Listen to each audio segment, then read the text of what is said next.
Welcome to the Sons of Mjolnir podcast. The Sons of... what? This isn't your Sons of Macaroni, yeah! The Sons of Mjolnir? This is Sons of Mjolnir, yeah! Welcome back, everybody, to another episode of For All Time Always After Show. This week, I am unfortunately not joined by Zen. We are going to be having him later on, but I am joined by a very, very good friend of mine. He is going to be the entertainment editor over at The Streamer, Josh Martin Jones, my good friend. Thank you so much for coming and joining with me today to talk about Loki. How are you doing? I'm good, thank you. Thank you for having me on. I'm very excited. Excited too. I'm super excited to have you on. Like I said, Josh is going to be the entertainment editor over at Streamer. That's where I do my comic articles. I'm the comic editor over there. So me and Josh have been working together for a while now, and he is a great dude. He's got some great insights. So I've been itching to have him on here for something. And Loki just seemed like the perfect opportunity. We both were lucky enough to see these episodes early. And unfortunately, like I said, our usual co-host Zen, he hasn't seen this episode yet. Haha, Zen, if you're watching this. But so I had Josh come in so we can talk about episode 4, which in my opinion is my favorite of the episodes that we saw. I've said this before. I feel like each episode gets better and better as we keep going. But to start us off, just a quick overview of episode 4. Josh, what are your thoughts on episode 4? Love it, hate it? What'd you think? Oh, I loved it. I thought it's upped the stakes massively, and yet has left us in the unknown with 2 episodes to go. I think it's a perfect yet sort of a panic of an ending. I think what is coming in the next 2 weeks that we can think of. But the actual episode itself, regardless of that ending, was really good. We finally got a bit more magic. I do love when Loki sort of leans into his magical tendencies, and I think the previous TVA blocking those powers was a bit not necessarily silly, but it's fun to see more of the comic side of Loki and that mischievous side. So that was very cool seeing the possession stuff. But I'm sure we can dive into that. Oh yeah, we're gonna get deep and nerdy, it's my a very man. good episode. Yeah, we're gonna get deep into all of that good nerdy stuff, and I'm 100% with you. I love anytime Loki gets to use some magic. We talked on our last episode with the end of that where Sylvie and Loki take on Dox and the Minutemen, and like seeing them use the magic together. So like you said, I am always here for Loki using more magic, and I love too how you said too how they got rid of the kind of I forget what they call it, but basically the plot device that works in the TVA that prevents him from using magic. I'm glad in this episode they're like, okay, all holds bar, that's out of here, like let's get shit done. So I really loved that. But yeah, I mean, I can only just kind of go off what you said. I loved the episode too. Like I said, this was my favorite of the 4 that we got. And I feel like this episode really, while I know that we have 2 more episodes left, I feel like this episode really brings everything that this season has been kind of giving us to a head. And I think that applies to the plot of what's going on with the temporal loom. I think that applies to the conversation that Sylvie and Loki have, which I feel like is kind of a variation of the same conversation they've been having throughout this whole season, but just with kind of new revelations. So I really love this episode, but let's get down into it. Let's get down and nerdy with all this. We start off this episode with Ravonna and Miss Minutes in the Citadel, basically exactly where we left off last episode, where Miss Minutes says that she has a secret for Ravonna.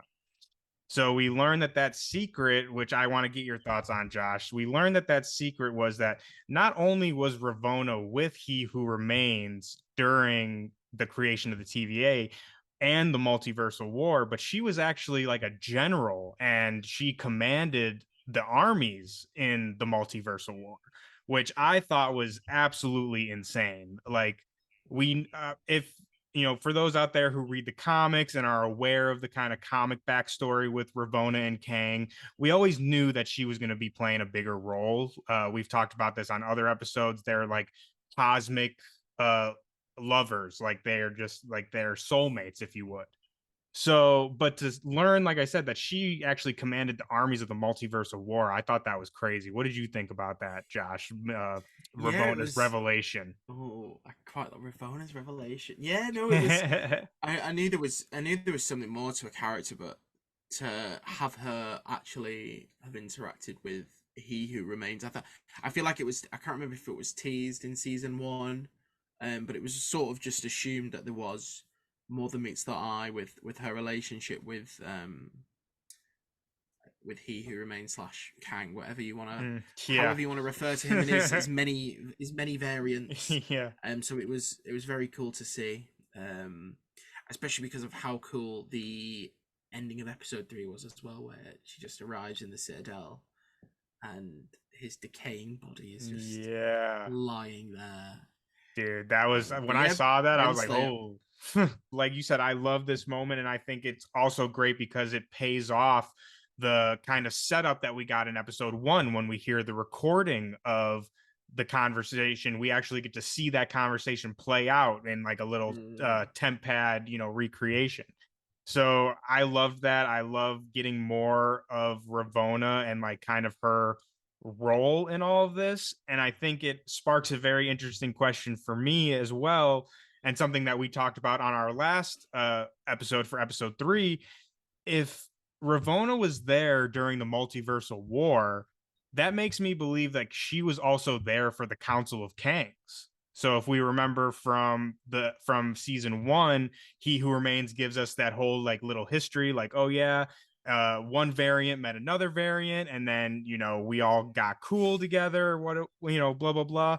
So she must have been there for that. So that makes me think, what other Kang variants does she know? Like, obviously, she partnered with He Who Remains, but if she was around for the council, she could know the Conqueror. She could know, all different types of Kang variants. Same with, and that's what we were talking about last week with Miss Minutes. Kind of the same thing. If she was around before the multiversal war, she could have been the kind of AI helper to the entire Council of Kangs. And then she just decided to kind of hook up with He Who Remained, like, oh, I like your idea, I'm going to go with you, when he, created his rebellion. So what do you think about that? What do you think, that she was involved with the council? Yeah, I think there's even though obviously we've only just found out there's more than meets the eye, I think they have the potential to sort of expand this character even more and add so much more depth, multiverse wise. But I think it'd be cool seeing her with more variants, even more variants of her. Like we've only seen this one Rennslayer, so it could be cool to see potentially another. I'm very intrigued about Rennslayer because in the trailers there's that shot of her in the void, and I can't remember what the actual. It looks like she's doing something.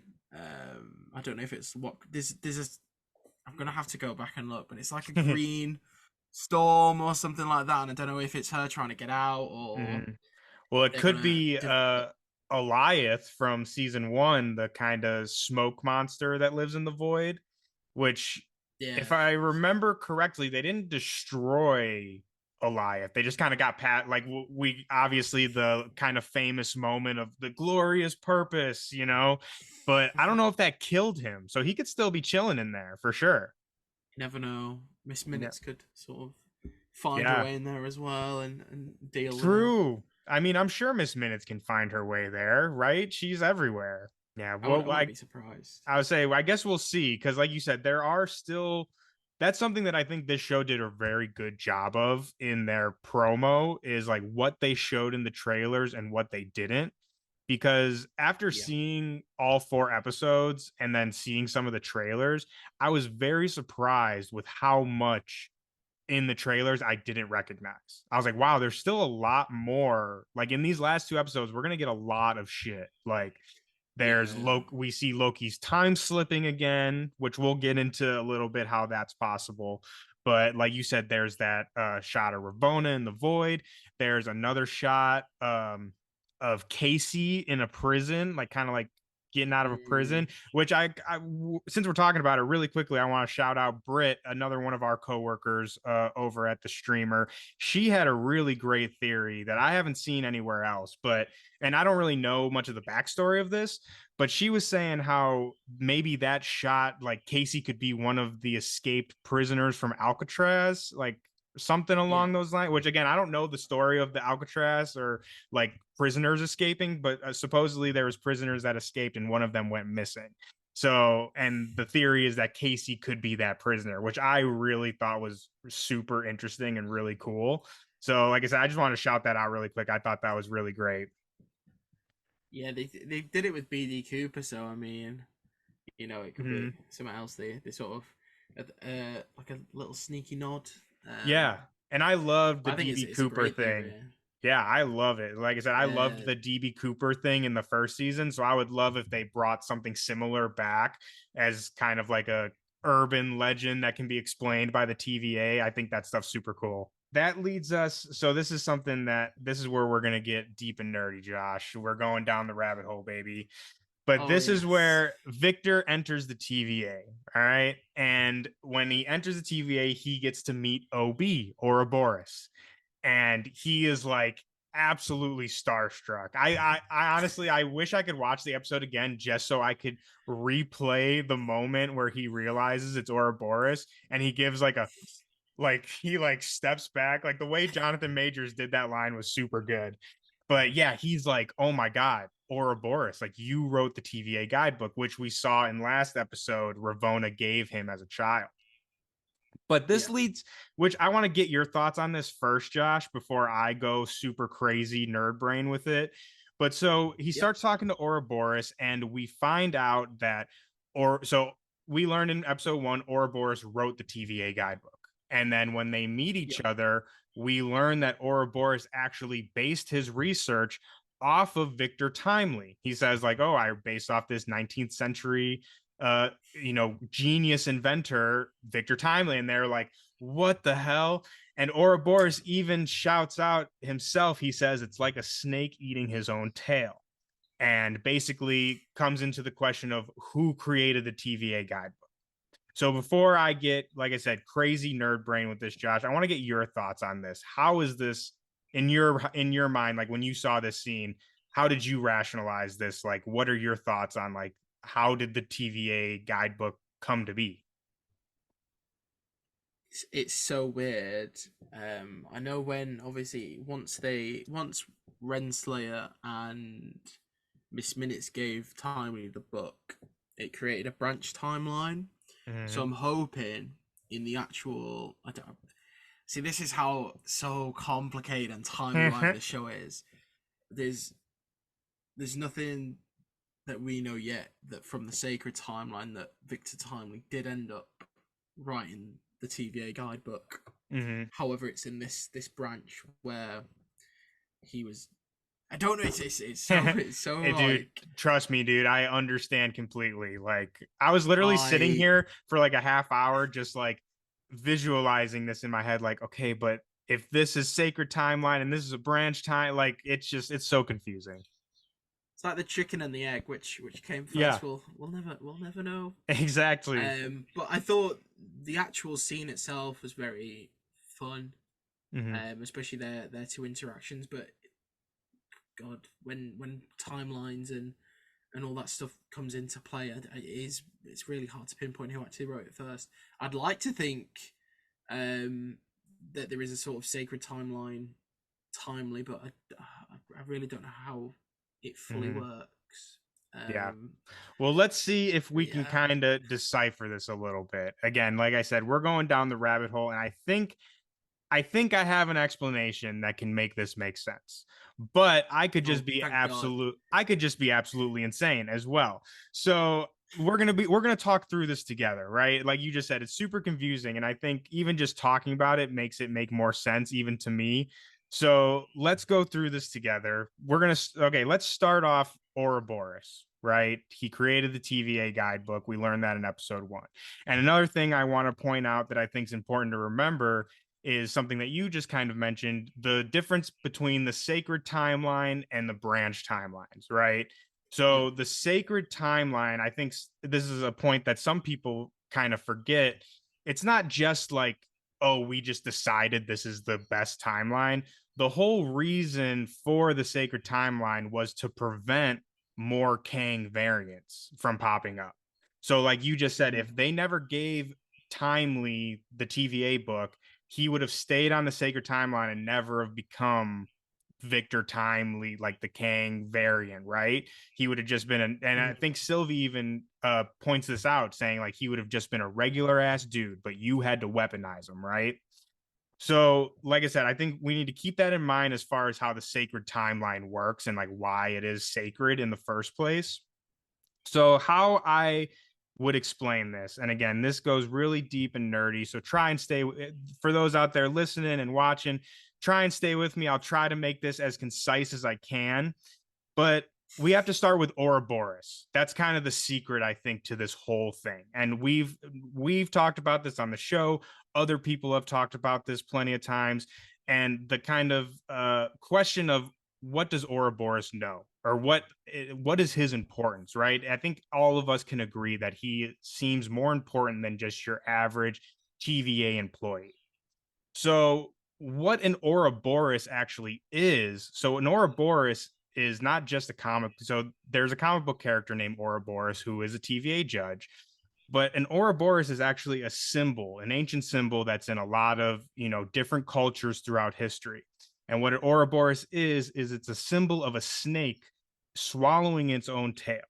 And it's usually a symbol that represents wholeness or infinity. In ancient Egypt, they thought that this symbol represented the beginning of the end of time, and it's often interpreted as the eternal cycle of renewal, or the cycle of life, death, and rebirth. So, like I said, in this episode, Ouroboros specifically says when they're talking about the TVA guidebook, it's like a snake eating its own tail, which, like I just said, is an Ouroboros. So I think that his name is not a coincidence. And so where I'm going with this is the TVA guidebook and the fact of whether or not, where did it come from? That is what's called a bootstrap paradox. And this is going to be where we get into kind of the science of it all. And so for those out there who don't know, a bootstrap paradox is basically when an object or a person goes back in time, it creates an infinite loop where the origin of that object becomes non-existent. So the TVA guidebook, since it's in this loop, it really doesn't have an origin. You can say that Ouroboros wrote it, but he based that off of Timely. But Timely based his research off of Ouroboros. So again, we're in this loop. Are you following me so far? Oh yeah. No, okay. It's making sense. Yeah. Okay. I just want to make sure I didn't lose you yet. So, like I said, this TVA guidebook, it creates this bootstrap paradox. And so obviously this is all theoretical, but there's one possible solution to the bootstrap paradox, which is the multiverse explanation. And basically what this explanation states is that a time traveler traveling back in time enters a duplicate world he left, where the world is only identical up until the moment that they arrived. And this allows them to modify the future freely, as it is not predetermined. So that's one way that we can answer how the TVA guidebook was created, or anything in the bootstrap paradox. So we put this in terms of Loki and what we know about Loki. And we know that in Loki, we do have a multiverse. When He Who Remains was killed, the multiverse was born, if, more or less. So where this all comes together is we learned in last episode when they gave young Victor the TVA guidebook, Miss Minute says that this was all part of He Who Remains' plan to protect all of time. So by giving young Victor the TVA guidebook, that ensures in this new multiverse that there will be a TVA in this branch timeline and in all the other branch timelines. So he who remains purposely set up this bootstrap paradox to happen so that way he ensures the TVA will exist and that he will exist at the end of time. Does that make sense to you, Josh? Yeah, yeah. I would say that's how I explain. You've not lost me. Okay, good. So that's kind of how I would explain where the TVA guidebook came from. It's all part of, again, like He Who Remains said, I paved the road. You just walked across it. He knew. I mean, I don't think he says he doesn't know whether Syvlie was going to kill him, right? But he knew that if she did kill him, it would create the multiverse. And if it did create the multiverse, he had to put a contingency plan in place to ensure that the TVA and everything would go as it would. So that's where Ouroboros comes from as well. I think that Ouroboros was purposely put in his position by He Who Remains to make sure that this cycle happens. Like we talked about, an Ouroboros is a symbol of renewal. It's a symbol of life, death, and rebirth. So by having Ouroboros down in that little thing, that's why he's all by himself too. He doesn't have any teammates because he doesn't need teammates. He is the Ouroboros. He keeps everything going in a circular nature. What do you think? Am I crazy, Josh? Am I onto something here? No, I think you're onto something, and definitely the idea of bootstrap paradox.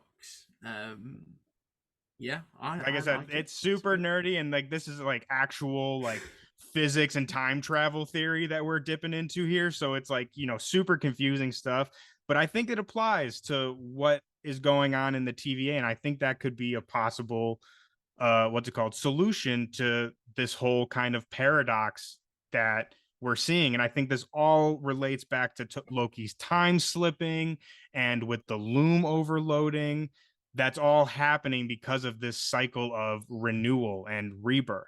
And again, and to even get it even more nerdy with it, the Ouroboros is also a symbol in Norse mythology, is known as Jömungandr, which is the world serpent.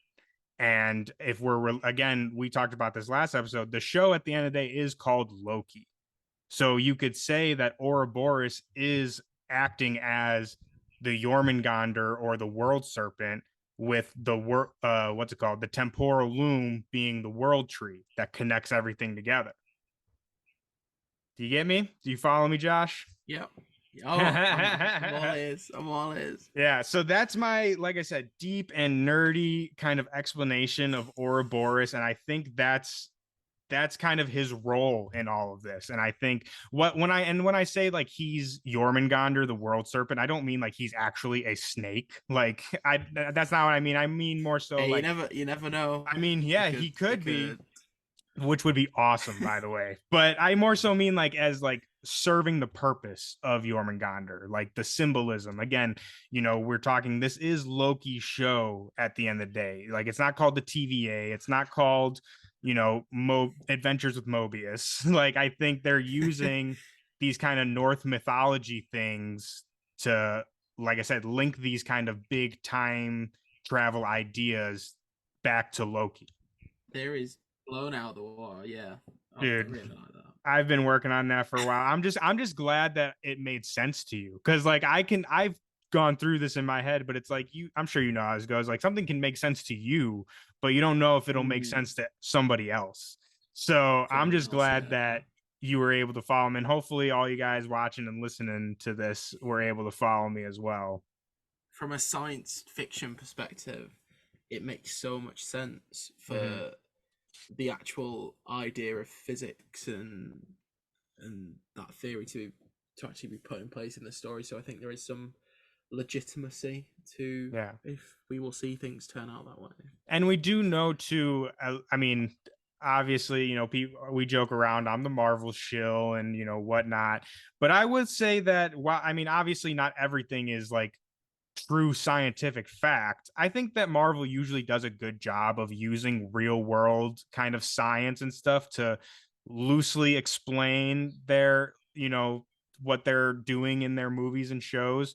So, like I said, the fact that there's an actual like paradox to name this and stuff, I feel like they are aware of that, and they're purposely using these things to tell their story. So, I mean, people joke around all the time, but hey, crack open your science book. You want to know what's going on? You know what I mean? Like they're using some real shit here. You know your science. You can discover. Folks. Yeah, exactly. We talked last episode.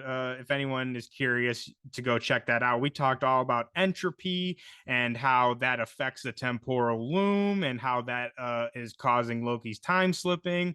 So yeah, like I said, crack open your science books, people. You'll find more answers in there than you think.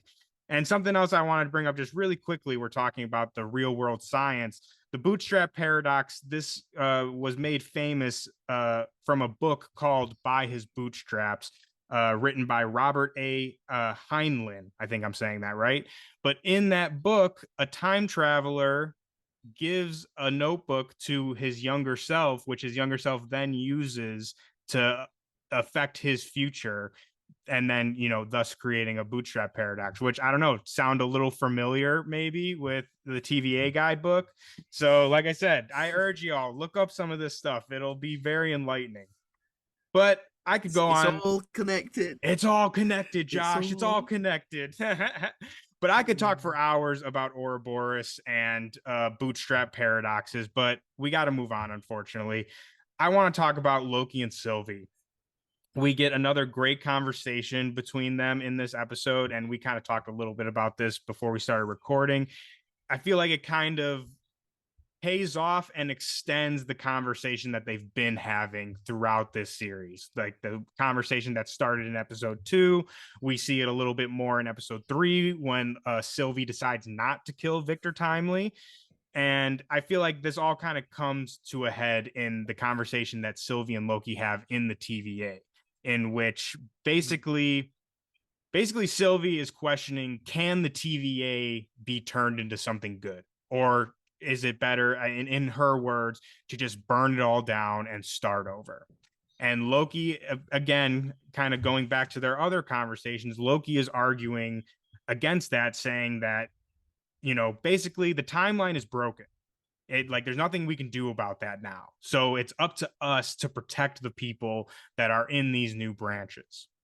And it ends with, I think, one of my favorite lines I've had in a Marvel show, and especially from Loki, is Syvlie says, it seems like whatever we do, we're playing God.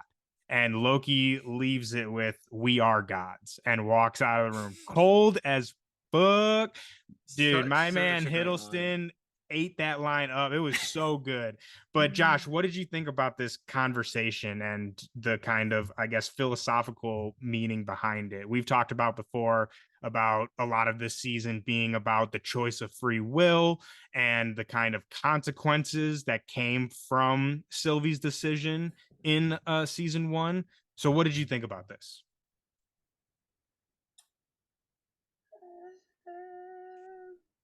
I'm trying to replay the full the series of events as they unfold. Do you want me to start, give you my thoughts first, and maybe that'll jog your memory a little bit? Yeah. If Okay. you want, help. No worries. Well, like I said, so basically, I think what? Yeah. Yeah, go on. Well, like we said, it's hard to remember, and especially since we watched all 4 back to back. At least for me, when I was going back on these episodes, it was really hard to remember, especially with the Syvlie and Loki conversation, what conversation happened in which episode, because I think that they're all very similar. And so basically what I'm getting at and what I really enjoyed about this scene is, again, I think it really harkens on the idea of, did Syvlie make the right choice killing He Who Remains? And is there even really a right choice in that decision? And I think, again, this really exemplifies the differences between Syvlie and Loki and their kind of philosophical differences, where you have Loki coming at it in a sense of, it's already broken. The TVA is broken. The timeline is broken. All we can do now is try and help the people as best we can. Like, we have to take this role because there's nobody else. But then you have Sylvie on the other hand, which this has been kind of her whole thing this entire time, is it's not up to her or Loki. It shouldn't be up to anybody. That everyone should have the free will to make their own decisions. And even if that decision is a bad one, at least they were free to make it. So for her, if the TVA burns and the temporal loom explodes, at least what I'm getting is that it's better for her because at least that happened with everyone making their own choices of their own free will.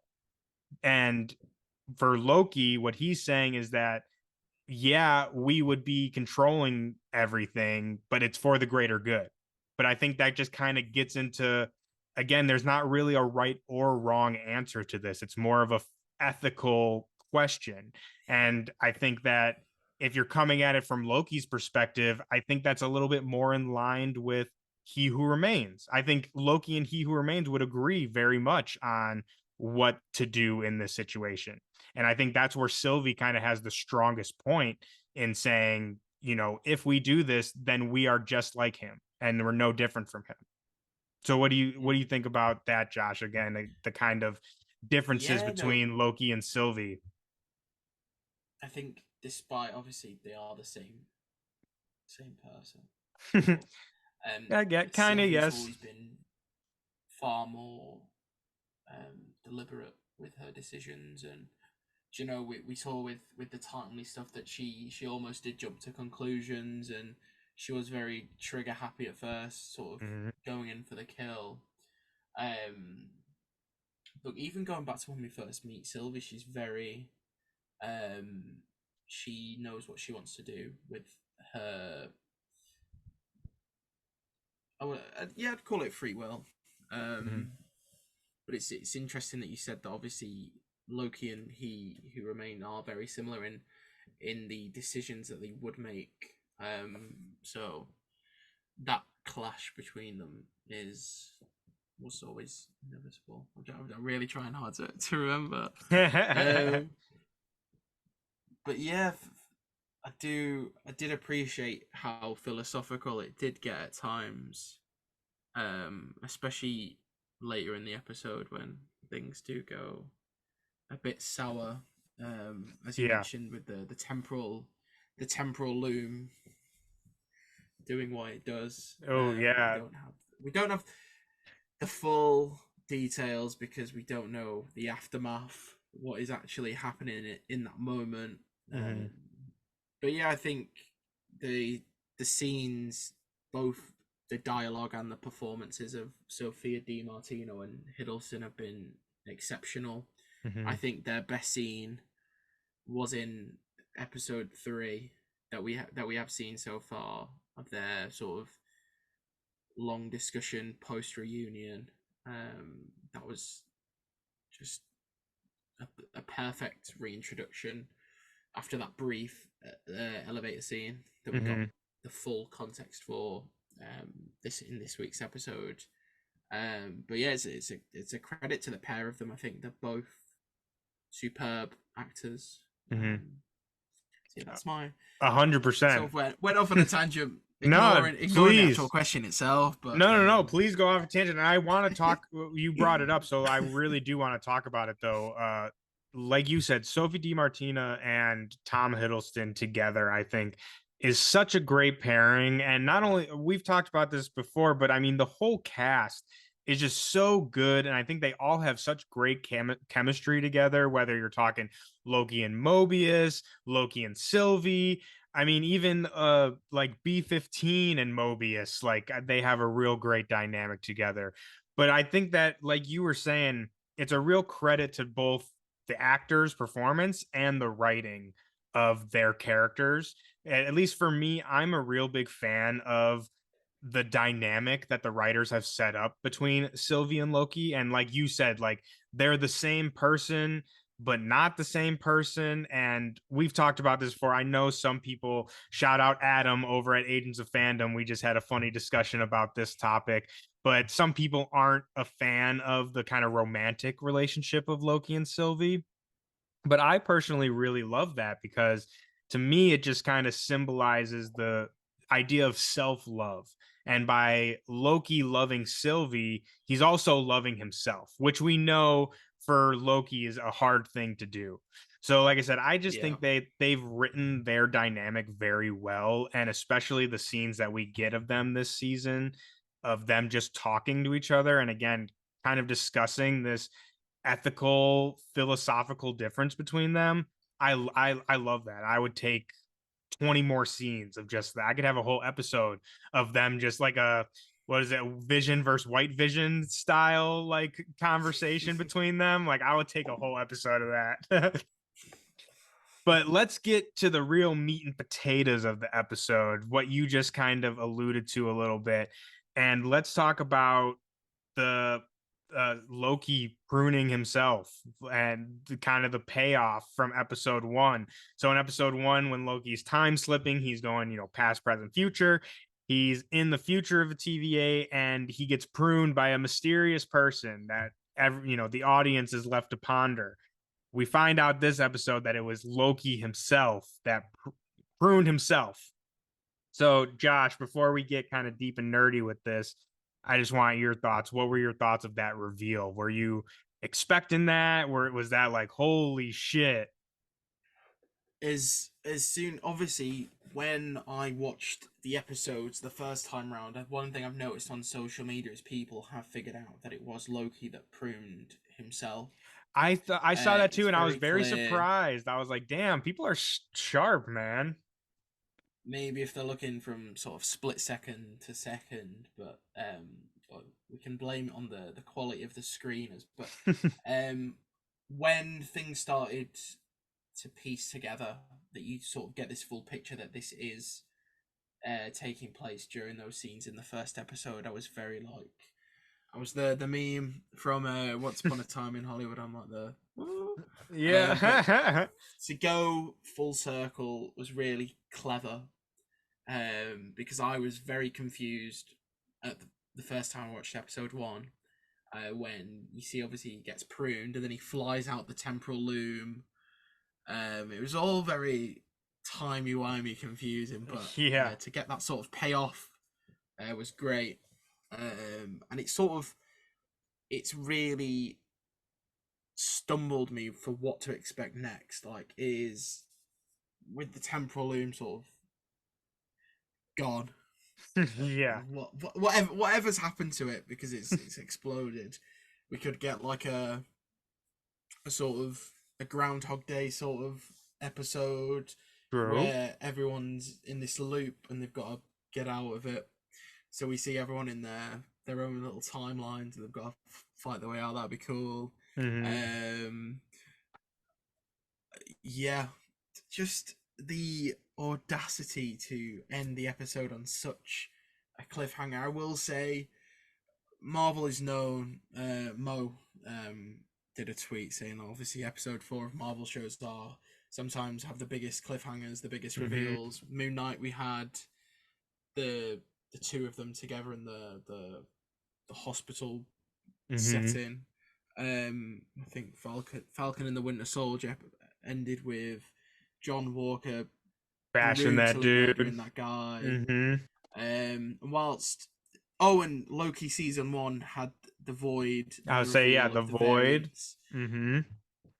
As formulaic as it is, and as not necessarily predictable, but it is superb writing. Even though it seems a very common thing for episode 4 to have a big shock ending, but it makes sense. You wouldn't have a shock reveal leading into your finale. You'd have one a week before, really laying the groundworks for a massive final 2 episodes. So it's a great ending, which I really enjoyed, and I'm just desperate to see what happens. Next. Dude, I've been dying this past month. So for all you guys out there who kind of a little peek behind the curtain with how this press stuff works, so we got to see these episodes early, but that was like a month ago. So it's like, it's kind of like an ironic sort of thing. It's like, yeah, we got to see it early, but now we have to wait an entire month to find out what happened. So like for all you guys out there, like, oh, I can't wait for next week. Yeah, imagine feeling that for an entire month. Like, we have been on the edge of our seats. But like you were saying, Josh, I really love I love the episode 4 kind of format that Marvel has, and it seems like, at least to me, it's like episode 4 is the big revelation, and it's like, oh, this is the big reveal. And then episode 5 and 6 are usually like, how do our characters respond to that big reveal? Like, how do they respond to this new information? Like you said, for Moon Knight, it was being in the duat with his like other personality. In Loki season 4, we find out that when you get pruned, you don't just cease to exist, you go to this void place. So, like you said, in this episode, we get that kind of big reveal with the temporal loom explodes. It's we were talking about this before we started recording, but that just like really took me for a loop, because the whole series is preventing this one thing, right? Like, we have to prevent this event. And at least for me, I'm like, oh, something's going to happen at the last second, and it's going to buy them some more time, for, the next episodes. But it doesn't. It doesn't work. And it just, everything explodes. And we get the kind of Sopranos cut to white ending. And man, I loved it so much. I loved it. It really, we talked about this really quickly, but it gave me the kind of Infinity War vibes of after everyone was dusted. And it's like, well, fuck, what now? Like, it's like, I thought we had a plan, but I don't know what the hell's going on now.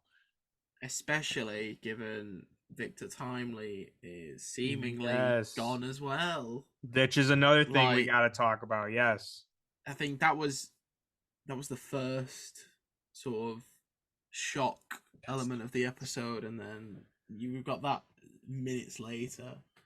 I feel like he is in the void. I will say that. I know we mentioned Rennslayer is definitely down there, but I think Timely, I don't know, because he proper turns into spaghetti, doesn't he? Yeah, I would say, so let's get into that. Let's get into Victor Timely specifically and like what happens to him. So like you said, he goes out there to try and stop the loom, which is something else I want to talk about. But before that, like you said, he gets spaghettified, like straight up dunzo, like DEAD, dead. And it kind of is funny as well, because it pays off the small little Easter egg in the first episode, which I feel like doesn't really get realized till just now. But on the floor entering the temporal loom, it says something like, beyond this point, 700% increase of chance of being spaghettified. And so, I mean, we see that literally before our eyes happen to Victor Timely. But again, going back to the just kind of shock, at least for me as a fan of that moment, same with the temporal loom exploding. That is another thing that I was just like, no way. Like, again, like, oh, he's, they're going to pull him in the last second. Like, even if it doesn't work, whatever, like, he'll be okay. No, like, he literally kind of almost like a Ralph Boner situation. Like, he goes out there, you think it's going to be like this heroic thing, and then just immediately just unravels at the seams, man. Like, that was insane. It happened so fast as well. So, like, I had to go back like 3 times. I was like, no way. I was like, and I literally just like his scream that he gives, I watch it like 5 times. It's like, there's got to be something here. Crazy. Yeah, spaghettification, man. But I want to talk about that moment as well, because I think it also gives us a good insight, a little bit more insight on Victor Timely and like his variant, I guess you could say, because he steps up in the end. And while we talked about this on our last episode about the kind of similarities and differences that we see Victor Timely compared to his other variants, and one of those similarities that we talked about is the need for control and like the need to control things. So for Victor Timely, it's the time itself with the temporal loom. But here, like I said, he steps up, and I think that really showed one of the main, what makes him different than the other variants. And I think really kind of reminds us as the audience that while they are variants of the same person, they are completely different people. And I think Victor at least in my mind, again, I think you can go either way on this, and obviously these are just theories, but I really do think Victor was coming at it from a genuine place. And I think that he, discovered the TVA was real and that his inventions were real, and he was 100% on the team to save that. Like he didn't have nefarious means, I don't think. Yeah, And he even says, I which don't think there was. I don't go think ahead. there was any sort of bad nature to his actions, and Yeah, he did exactly. obviously, like you said, he came around in the end. And yeah, Yeah, and I really love to just the really quick line that he has when he volunteers to go. He says, "Time to be brave."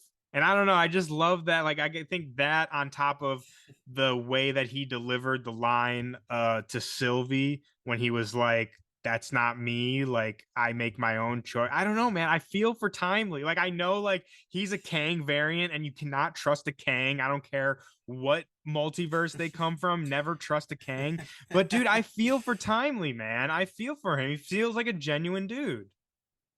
I was very shocked from that very first um post credit scene where Mhm. it's like, oh my god, it's him. Yeah. And we're led to believe that he's going to be the villain of the season, and he's going to be a nefarious inventor Hmm. causing trouble, and for the show to do a completely 180 and turn Timely into this sort of neutral character, this mad scientist, um, was very interesting and a very cool route for the show to go. But I'm Hmm.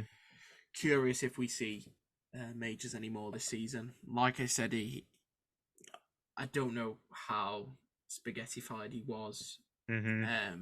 We never know. This temporal loom, they could go, you know, time reversed a day, Hmm. time went back a bit, because obviously the TVA is not in the actual timeline, is it? It's separate, or is that? Yeah, it exists Yeah, outside of time. So like it's yeah. in its So own pocket. they could do something if they wanted to. Yeah. I really think we're gonna get either people back in their original timelines in some sort of um. Oh, I'm trying to think of the word. Um, I can't even think. So there's a word for like their own version of hell. Oh, Um, Purgatory?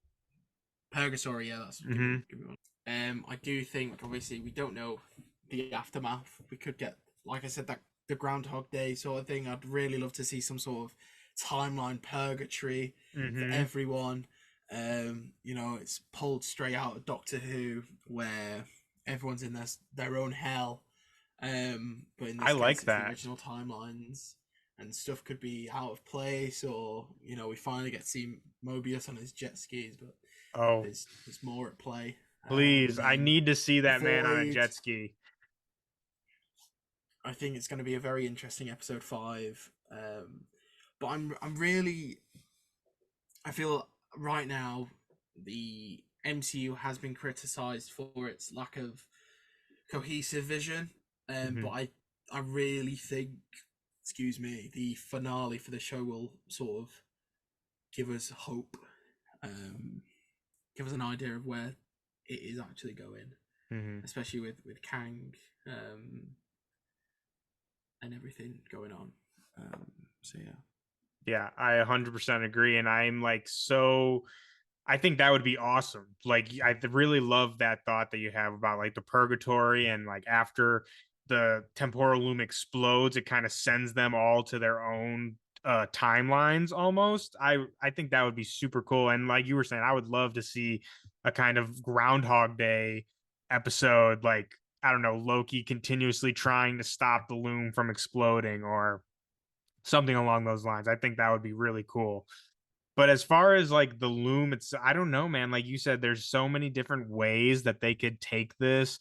There's especially like you just said with Victor Timely. I think that's a really good question to kind of chew on. Of like, okay, so he was spaghettified, but that happened in the temporal loom, which OB has said like the radiation or whatever term that he uses is like insanely high out there. And with all that energy, so we learn too, when Victor Timely gives his spiel about how the temporal loom works, it's all about harnessing the energy of time. So you have all that time energy flowing around insanely. Like, who knows what that does to a spaghettified person? Yeah. But I think if I can throw my own crazy theory out there, I feel like whether or not Timely is gone permanently or not, I think that this could open the door for the Conqueror from Ant-Man and the Wasp to come back. And so basically, which I have to give a quick shout out again, we've mentioned him before, but a quick shout out to MT over at Heavy Spoilers. Great guy, we love him, but he said something that got my wheels turning and got me researching more, kind of put me on this path. But at the end of Quantum Mania, the Conqueror variant gets like absorbed into the quantum machine or whatever the hell you Yeah. call that. So it to me that doesn't mean he's gone. Like he's like Oh no, somewhere he's coming in back. exactly in the quantum, time stream, whatever the hell. And we're even left with that with Scott kind of questioning, like, well, is he gone? Like, what did I do the right thing? Blah blah. So where I'm getting at with this is, so I think that the show is going to leave us with either another Kang variant or a variant returning, like He Who Remains, or like I said, the Mhm. Conqueror. And how I think that this is possible is, so like we said, the temporal loom explodes. And we get that little spiel from Victor Timely about how that works, which, if you guys are interested for the more nitty gritty stuff, which I won't go into another long rabbit hole, but I have a breakdown of this over on the streamer that I'll link down, and that kind of goes more into detail about this. But basically, again, the energy of time is out of control. And it goes back to our word from a last episode, entropy. So the entropy of the temporal loom is just chaos right now. So going back to what we were talking about with the Ouroboros, another thought process for the Ouroboros is it represents how the cosmos and the micro universe are connected. And basically it says one scholar who researched the Ouroboros, he basically says that the Ouroboros is the intimate link between the micro world and the cosmos, symbolized by the tail and the head meeting to complete a full circle. And this ranges from 10 to the negative centimeter, which is subatomica, all the way up to super galactica, which is, the universe at large. So now that the temporal loom has exploded, the entropy is going at insane rate, like higher than the temporal loom can manage, which is why it exploded in the first place. That could be the Conqueror's doorway back into the multiverse. Because, like I said, it's all now that this thing has exploded, it allows him to come back from this subatomica where he's trapped. What do you think about that, Josh? It sounds so cool. I was always anticipating the Conqueror to sort of still be a threat, whether or not Marvel decide to put the Conqueror forward as like the main Kang. I'm not too.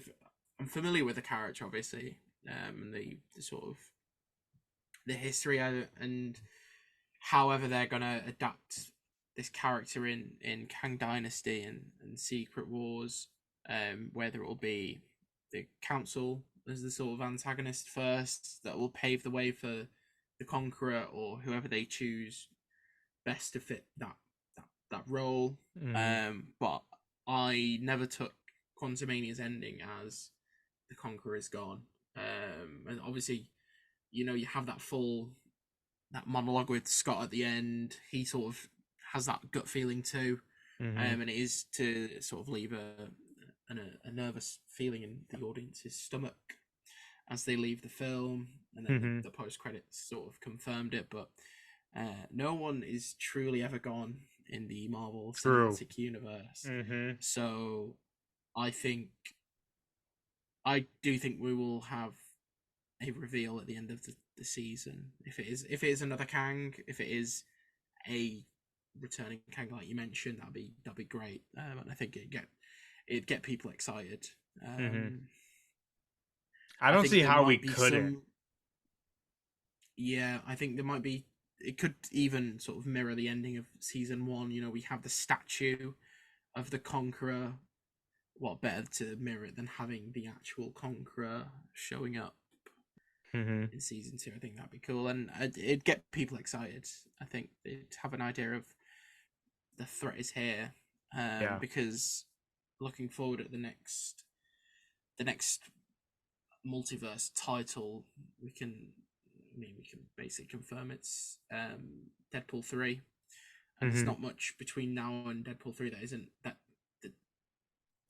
I'm chewing on my words. Sorry. There's not a lot of multiverse. There's not a lot of multiverse stuff going on for a while. So I think giving it us now, whilst we go into Captain America, Thunderbolts, Deadpool 3. I mean, that's the next multiverse one. But I think having Kang or even Deadpool show up, that'd be great. Deadpool would be insane. That would be an absolutely insane. Which that's one I've seen people throw out there, but at least from my opinion, I would say don't or something related to the film. It doesn't have to be the actual Merc with a mouth himself. True. It could be.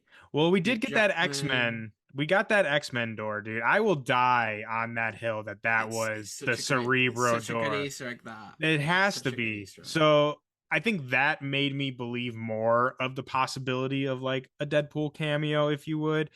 But I would say, like I said, I wouldn't hold my breath for that. But I would hold my breath for another Kang reveal. I mean, if you think, again, you mentioned it too, like to season 1, we got the reveal of He Who Remains in the last episode. And we have a lot of time from now until Kang Dynasty. And I don't know, if I'm Marvel, if I'm Kevin Feige, I want to leave you with something that reminds you that's where we're going, right? Like, at least that's how I look at it. And especially for Loki, that is so intimately involved with Kang and his variants. I think, like, again, there's just no way in my mind that we don't leave this season without knowing who the next variant, or like, you know, where that's, like I said, maybe the Conqueror returns. Because I think you hit on a good note too, and I think that the Conqueror is going to be the main Kang that, like, the Avengers have to fight. Like in Kang Dynasty, he's going to be the main, like I said, villain, which the other Kangs are going to get up to some shit too, but that's who they're going to be fighting for sure, at least in my mind, I think. Yeah. So that brings us... Stuff's still up in the air, but... Oh, there's so much in the air in the time stream, if you would. But there's so much stuff we can theorize about where this is going, what's going to happen. I mean, I've been chewing on this for the last month, and I'm sure you've been as well. So before we get out of here and wrap this up, I want to get we've kind of already talked about it, but do you have any other kind of theory and or maybe not necessarily a theory, but something that you really want to happen in these next 2 episodes? Maybe like something specifically for Loki or Mobius. Ooh.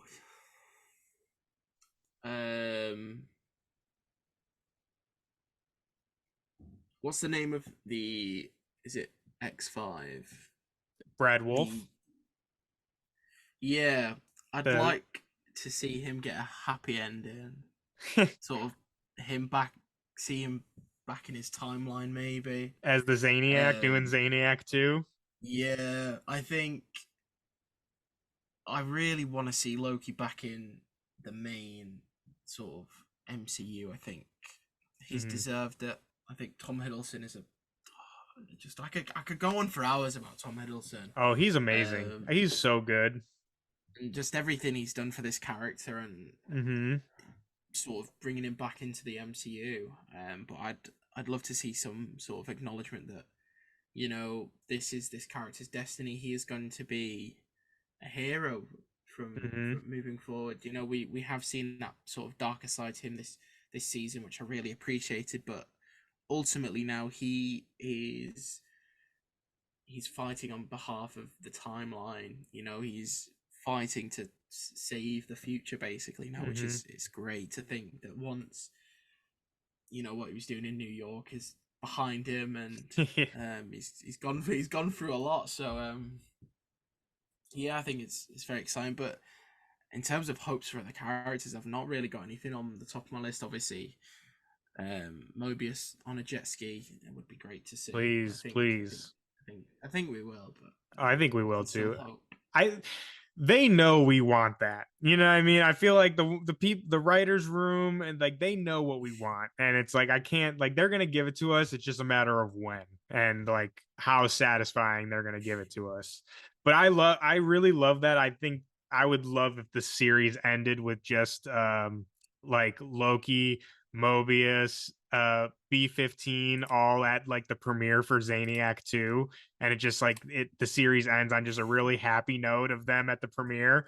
I would love that. But yeah, I mean, there's so many ways that this could go. There's so many different avenues that they can do. And to your point too of Tom Hiddleston, the man is a rock star. And I'm gonna say, I said this I think on a previous episode, and I know this is gonna sound weird, me being like the Thor guy. And like, don't get me wrong, I love Loki, and especially like the comic book counterpart of Loki. But I gotta be completely honest with you guys. When Loki season 1 first started, obviously I'm just an MCU nerd, so I was gonna watch it, you know, regardless. But that wasn't even one that was really high on my list. I was like, yeah, like it'll be interesting, but like I wasn't more excited for it than like I would say I would more excited for like Falcon Winter Soldier and WandaVision, stuff like that. Again, this is before we got all these shows. Excuse me. But I like Tom Hiddleston, and his performance turned me around 100% on Loki and Loki in the MCU. Again, I always liked his character, but getting to spend time with him specifically throughout season 1 and then now in season 2, like I love him so much. And I think it brings up an interesting point too of I'm interested to see where they take him from here. Because in my mind, like you said, he's a hero now. Like you can't take him back to being a villain at this point in my mind. And even when you were saying, like, I've heard other people say this, like he kind of went back to his more villainous tendencies like in last episode. I didn't really feel that. Like I felt like he was just using that to, like, with the Brad Wolf situation, you know, for instance. I never once thought that he was actually going to hurt Brad. I like knew that was part of his like plan, you know what I mean? So, like I said, I'm interested to see where they go with the future of Loki, because again, I think he's in a very interesting spot that I don't even think Marvel itself expected. I think the success of Loki kind of took everyone by surprise. And now they're in a position where we want more of this, but like I said, I don't think they really thought that they would get to this point, you know? I could see them doing a third, depending on, obviously we don't know how things are going to end. I could see them doing a third season before we get to Kang Dynasty and Secret Wars, especially with how we can assume it's going to get delayed again, so it gives more time to sort of fit something in between. But yeah, I'm down for a third season. Like you said, I remember being excited for season 1, but it was never something that was massively on my radar. And it was exciting to have a returning character that obviously was once dead, and now we've got the show set up by a throwaway gag in Endgame where he picks up the Tesseract. But yeah, post season 1, that excitement for this show was great. Just every week tuning in, and it was getting better and better and better, and it was raising the stakes, and it was really the way it introduced the multiverse to the whole MCU was incredible, and I think that's what won so many people over, as well as Hiddleston at the heart of it. So yeah. And what's his name? Wilson too. He is amazing. I mean, he's been around the block a couple times. Like, you know, he's a great actor or whatever. But I would even go as far as saying I think Mobius is my favorite thing he's done. Like, he's just Like they wrote that, I feel like specifically for him. Like he is just so good as Mobius, as just like even in last episode or episode 2, when him and Brad are just like talking in the McDonald's and he's like, tell me about Zaniac. I want to know, it looks scary. Like it just, he's so good. Like again, just his like little things he says, his little quirky little quips. I love it. I've said this before and I'll say it a million times. I will take an episode, give me an entire season of literally just Mobius and Loki doing mundane shit, like picking up their dry cleaning or something. Like I would watch that. I just love them together. But again, with Loki though, it's just again, I'm super excited to see what they do with the character. And I would kind of not disagree with your point. I love your point and I totally agree. I honestly would be okay with leaving Loki in this kind of TVA corner for a little bit. I mean, I definitely want him back in 616 eventually. And, you know, I need that Thor 616 Thor and Loki to reunite. I think we all, you know, want to see that happen. But I'm having so much fun with the TVA and like we just talked about, like Loki and Mobius together. I would be completely fine with getting at least another or even 2 more seasons of just having Loki in this TVA little corner of the Marvel universe before he comes to play, you know, with the big boys. As far as episode 4, I mean, I could keep you here all day, Josh. No. I would say I could keep you here all day and we could talk more about this for hours, but I know that you're a busy guy and For all time. I would say it's getting late over there for you too. So before we get out of here though, I want to give you the opportunity. This is your time.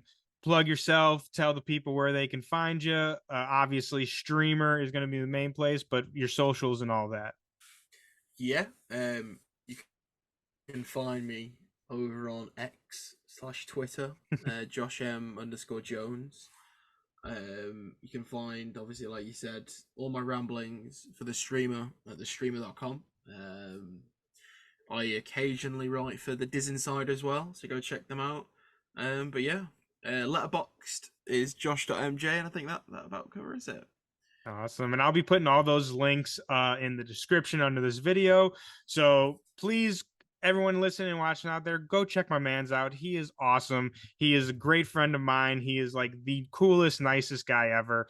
And he has one of like the best like film and TV minds I think that I know of. And like his breakdowns and his reviews are all great. So please, like I said, go to Streamer, search Josh, check out all of his stuff. I know that you got some really awesome stuff cooking for Doctor Who that I don't even know about Doctor Who, and I'm excited for this. So like I said, Josh is awesome. It's gonna be so good. Yeah, it's gonna be so great. Keep up with everything he's got going on. But as far as episode 4 goes, I think that's all we got for you guys. I think that's all we have to break down and talk about. Josh, is there anything else that, you know, maybe we didn't mention or something that you want to bring up very quickly before we top this off? No, I think we covered all bases. So I'm very happy with the discussions we had. Beautiful, beautiful. And I just want to say again, thank you so much for coming on and doing this with me. This has been super, super fun. And I mean, we got to get you on for more stuff, man. You got to be a recurring guest on the Sons of Mjolnir. Our door's always open for you, man. I will be back. Beautiful, beautiful. Well, everybody out there, thank you so much for hanging out with us and nerding out all about Loki episode 4. If you like this, make sure to like this video, subscribe, leave us a comment. You got a crazy theory, you like something that we talked about, let us know. Let's theorize together. You guys watch me enough, you know I love going down some rabbit holes. So please, let's nerd out together. But other than that, I hope that you all have a fantastic week. May your stacks be fat. Stay hydrated out there. And for all time, always, baby. For all time, always.